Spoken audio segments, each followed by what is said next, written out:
Hey everyone, and welcome back to another video. In today's video, I want to explore Skyrim's first-person combat and the animations. Originally intended to be played in first person, Skyrim's animations have rather been serviceable or mediocre at best over the years, especially in a first-person perspective. However, as time went on, modders made several tweaks and changes to the first-person system, making it more believable and making it look more modern compared to the game's first release.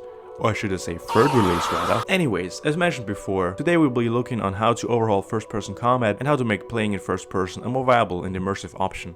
So let's get into it. The first mod on today's list is a new release called Comprehensive First-Person Animation Overhaul. This mod doesn't just add 100 new animations to the game, it adds a whopping thousands into the game. We're working at overhauling every single animation for all weapon types and even including new animations for magic casting, using bows, and even new blocking animations. And all light and heavy attacks are completely reworked as well. The mod even adds some unique animations depending on what school of magic you use, and even some unique animations for certain weapon types. Furthermore, the mod is completely standalone, meaning you don't need Nemesis or FNIS for it to work. The mod itself is pretty much compatible with most mods, however there are still some compatibility issues with the Joy of Perspective mod. However, I would generally advise not using this mod anyway, since it's a bit buggy and it causes some issues in general. Obviously, if you have any other first-person animations, the ones used by this mod will then be overwritten and not be used.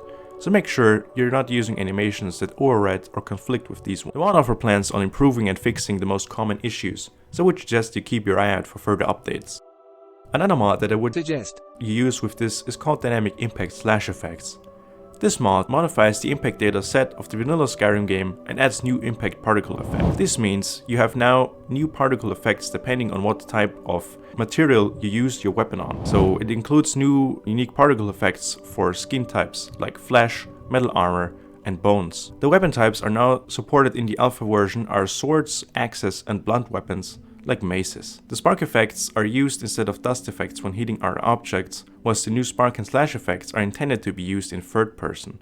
Personally, however, I had no problems using the slash effects in first person, so I guess it just works. The next mod I would also highly recommend is called Precision. Now, whether you use third or first person, Precision is a must-have in my opinion, since it greatly overhauls how weapon collisions are handled within the game, giving it a more realistic and accurate feel when hitting an enemy. The mod has a lot of features actually, and it represents physical accurate collisions for melee attacks. It offers procedurally based physics hit reactions, weapon trails, integrated hit stop, and subtle camera shakes. Melee attack now have recoil when hitting certain materials or while standing too close to a wall, for example. It supports both first and third person. It adds creature collisions as well, which is pretty nice. It also has support for custom collisions for new animations, which are then set up by the animator. It's also SKSE friendly, which means the whole thing is basically loaded through SKSE, so you don't need any third-party mods like Nemesis or FNIS, for example, for it to work. Furthermore, it also includes a customizable MCM menu from which you can toggle settings to your liking. Precision, in my opinion, is a pretty big leap forward when it comes to representing accurate enemy collisions, and I almost think it's a must-have mod if you want to make combat feel more reactive, and I think it's even more noticeable when you're playing in first person mainly. There are a lot of new features with this mod as mentioned before, and I would recommend you take a look on the Nexus page of all the features so you can get a better understanding of what the mod does.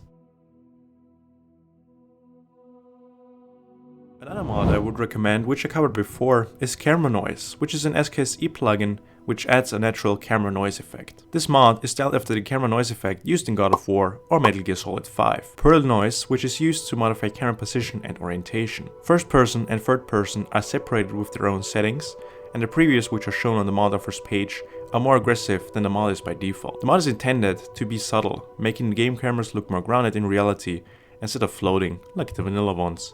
The noise effect is especially more immersive if you are in first person. The mod features an E and B menu, which lets you configure some of the settings and how intense you want the camera noise effect to be. Just don't go overboard with the settings or you will get motion sick, especially in first person. The last mod I want to showcase today is called Alternate Conversation Camera.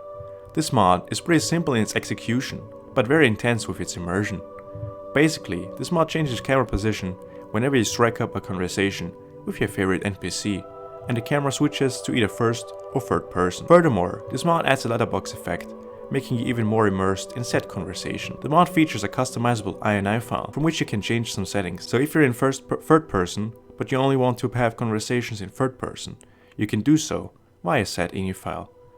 and be more immersed when having conversations with NPCs. And that pretty much sums up today's video. Hopefully you can get more immersed with few of these mod recommendations, and I hope you check out the mod authors pages on the Nexus as well. Anyways, with that said, I hope you're having a great day, and if you enjoyed this video, please leave a like and subscribe to the channel. It would help me out a whole lot. And with that out of the way, thank you very much again, and I will see you in the next video.